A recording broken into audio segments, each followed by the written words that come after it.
Tips and টিক্সে আপনাদের সবাইকে স্বাগতম জানাচ্ছি। আমাদের আজকের আলোচনার বিষয়, মানুষ ঘুমালে কোথায় থাকে তার আত্মা। মানুষ যখন ঘুমায় তখন তার আত্মা কোথায় থাকে কেউই জানে না। সে কখন ঘুমিয়ে যায়, আর ঘুমের মধ্যে যে আলাদা জগৎ সে সম্পর্কেও মানুষ অজ্ঞ। কখনো কি ভেবে দেখেছেন সে জগৎ সম্পর্কে? আজ আমরা জানব কোথায় থাকে মানুষের আত্মা। বিভিন্ন ধর্ম আর বিজ্ঞান অনুসারে নিম্নে তার যুক্তি দাঁড় করানো হলো। ইসলাম ধর্ম অনুসারে আব্দুল্লাহ ইবনে ওমর রাদিয়াল্লাহু থেকে বর্ণিত, তিনি বলেন, মানুষ ঘুমালে তার আত্মা আকাশে চলে যায় এবং তাকে আল্লাহর আরশের কাছে সিজদা করার নির্দেশ দেওয়া হয়। যে ব্যক্তি পবিত্র অবস্থায় ঘুমায় তার আত্মা আল্লাহর আরশের কাছেই সিজদা দেয়, এবং যে ব্যক্তি অপবিত্র ছিল তার আত্মা আরশ থেকে দূরে সিজদা দেয়।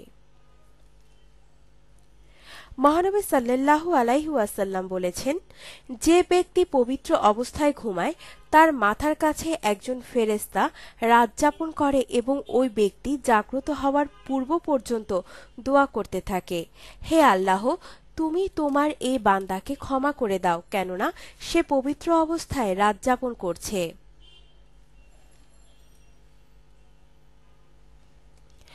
অর্থাৎ এ থেকে বোঝা যায়, ইসলাম ধর্ম অনুসারে ঘুমালে মানুষের আত্মা চলে যায় আল্লাহর কাছে।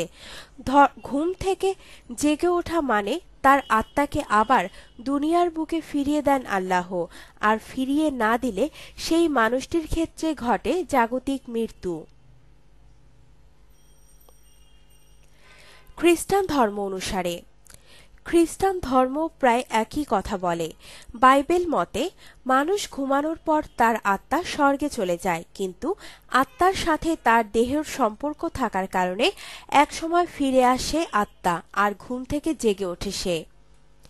বিজ্ঞান কি বলে?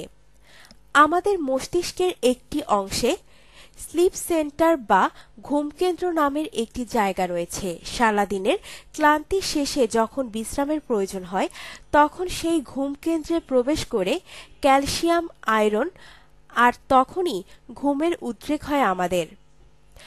ঘুমের সময় মস্তিষ্ক থাকে বিশ্রামে। ঘুমের বিভিন্ন পর্যায়ে আমরা মুখোমুখি হই স্বপ্নের। আত্মা সাড়া দেয় সেই সকল স্বপ্নের ভেতর। আপনার জীবনকে আনন্দময় করে তুলতে এবং বিভিন্ন স্বাস্থ্য টিপস ও পরামর্শ পেতে আমাদের চ্যানেল সাবস্ক্রাইব, লাইক ও শেয়ার করবেন। ধন্যবাদ।